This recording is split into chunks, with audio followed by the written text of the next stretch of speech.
Hi hello friends, ಬನ್ನಿ ಇವಾಗ ಕಾಂದ ಬಜ್ಜಿ ಮಾಡೋದನ್ನು ಹೇಳಿಕೊಡ್ತಾ ಇದ್ದೀವಿ.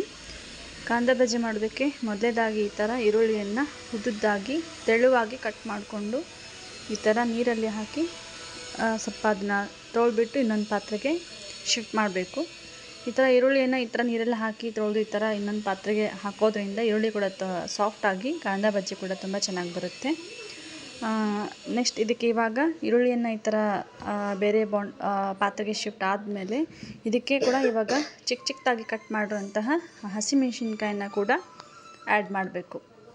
ಹಸಿಮೆಣಸಿನ್ಕಾಯಿನೂ ಕೂಡ ಅಷ್ಟೇ ನಾವು ಚಿಕ್ಕದಾಗಿ ಕಟ್ ಮಾಡಿಕೊಂಡು ಖಾರಕ್ಕೆ ಎಷ್ಟು ಬೇಕೋ ಅಷ್ಟು ಹಾಕಿ ಈ ಥರ ಮಿಕ್ಸ್ ಮಾಡಬೇಕು. ಈರುಳ್ಳಿ ಮತ್ತು ಹಸಿಮೆಣಸಿನ್ಕಾಯಿಯನ್ನು ಎರಡೂ ಕೂಡ ಮಿಕ್ಸ್ ಮಾಡಬೇಕು. ಆ್ಯಂಡ್ ಇವಾಗ ಮತ್ತೆ ಏನು ಅಂತಂದರೆ ಈರುಳ್ಳಿ ಮತ್ತು ಹಸಿಮೆಣಸಿನ್ಕಾಯಿ ಕಟ್ ಮಾಡಿ ಹಾಕಿ ಮಿಕ್ಸ್ ಮಾಡಿದಾದಮೇಲೆ ಇವಾಗ ಇದಕ್ಕೆ ಹಸಿ ಕಡಲೆಬೇಳೆ ಹಿಟ್ಟು ಅಂತಾರಲ್ಲ ಅದನ್ನು ಹಾಕಿ ಮಿಕ್ಸ್ ಮಾಡಬೇಕು. ಕಾಂದ ಬಜ್ಜಿ ಮಾಡೋದಕ್ಕೆ ಸ್ವಲ್ಪ ಹಸಿ ಕಡಲೆಬೇಳೆ ಹಿಟ್ಟನ್ನು ಸ್ವಲ್ಪ ಈರುಳ್ಳಿಗಿಂತನೂ ಕಮ್ಮಿ ತೊಗೊಂಡು ಕೂಡ ಹಾಕ್ಬೋದು. ಆವಾಗ ಕಾಂದ ಬಜ್ಜಿ ಚೆನ್ನಾಗಿ ಬರುತ್ತೆ. ಆ್ಯಂಡ್ ಇದಕ್ಕೆ ಇವಾಗ ರುಚಿಗೆ ತಕ್ಕಷ್ಟು ಉಪ್ಪನ್ನು ಹಾಕಿ ಮತ್ತು ಅಡುಗೆ ಸೋಡಾನ ಕೂಡ ಹಾಕಬೇಕು. ಅಡುಗೆ ಅಡುಗೆಗೆ ಬಳಸ್ತೀವಲ್ಲ ಆ ಸೋಡಾ ಪುಡಿಯನ್ನು ಕೂಡ ಹಾಕಿ ಇವಾಗ ಚೆನ್ನಾಗಿ ಏನು ಮಾಡಬೇಕು ಅಂತಂದರೆ ಮಿಕ್ಸ್ ಮಾಡಬೇಕು. ಈ ಒಂದು ಈರುಳ್ಳಿ ಹಸಿಮೆಣಸಿನ್ಕಾಯಿನ ಹಾಕಿ ಮತ್ತು ಕರಿಬೇವು ಕೂಡ ಈ ಥರ ಚಿಕ್ಕದಾಗಿ ಕಟ್ ಮಾಡಿಕೊಂಡು ಹಾಕಿ ಈರುಳ್ಳಿ ಹಸಿಮೆಣಸಿನ್ಕಾಯಿ ಕರಿಬೇವು ಉಪ್ಪು ಮತ್ತು ಸೋಡಾ ಪುಡಿ ಹಾಗೆ ಹಸಿಬೇಳೆ ಹಿಟ್ಟು ಇವೆಲ್ಲ ಹಾಕಿ ನಾವೇನು ಮಾಡಬೇಕು ಇವಾಗ ಚೆನ್ನಾಗಿ ಮಿಕ್ಸ್ ಮಾಡಬೇಕು.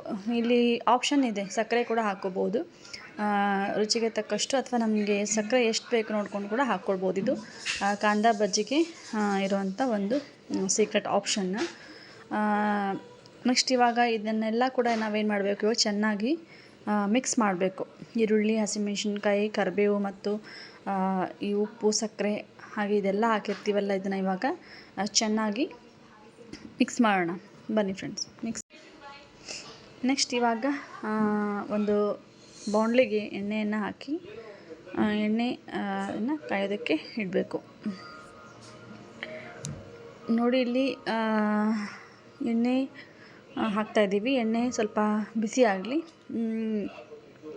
ಅಲ್ಲಿವರೆಗೂ ನಾನು ಒಂದೀಗ ಟಿಪ್ಸನ್ನು ಹೇಳ್ತೀನಿ. ಈ ಹಸಿ ಕಡಲೆಬೇಳೆ ಹಿಟ್ಟಿರುತ್ತಲ್ವ, ಈ ಹಸಿ ಕಡಲೆಬೇಳೆ ಹಿಟ್ಟನ್ನು ಇದನ್ನು ಸ್ವಲ್ಪ ಹಾಲಿನ ಕೆನೆ ಜೊತೆ ಸ್ವಲ್ಪ ಮಿಕ್ಸ್ ಮಾಡಿ ಹಚ್ಕೊಳ್ಳೋದ್ರಿಂದ ನಮ್ಮ ಸ್ಕಿನ್ ಕೂಡ ತುಂಬ ಚೆನ್ನಾಗಿ ಗ್ಲೋ ಆಗುತ್ತೆ. ಆ್ಯಂಡ್ ಇವಾಗ ಎಣ್ಣೆ ಬಿಸಿ ಆಗಿದೆ. ಬಿಸಿ ಆದ ತಕ್ಷಣ ಇವಾಗ ನೋಡಿ ಕಾಂದ ಬಜ್ಜಿಯನ್ನು ಇದರಲ್ಲಿ ಆಯಿಲಲ್ಲಿ ಬಿಡ್ತಾಯಿದ್ದೀವಿ.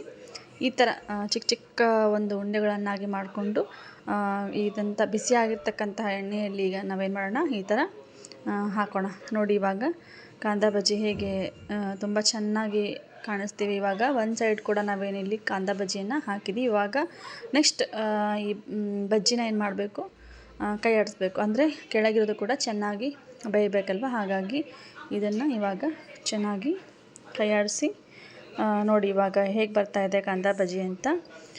ತುಂಬ ಚೆನ್ನಾಗಿ ಕಲರ್ ಕೂಡ ನೋಡಿ ಆ್ಯಂಡ್ ಕ್ರಿಸ್ಪಿ ಕೂಡ ಇರುತ್ತೆ. ಈ ಕಲರ್ ಸಕ್ಕರೆ ಸ್ವಲ್ಪ ಹಾಕಿದ್ರಿಂದ ಕಲರ್ ಕೂಡ ತುಂಬ ಚೆನ್ನಾಗಿ ಬರುತ್ತೆ. ನೋಡಿ ಇವಾಗ ಕಾಂದ ಬಜ್ಜಿ ರೆಡಿ ಆಗ್ತಾ ಇದ್ದಾವೆ.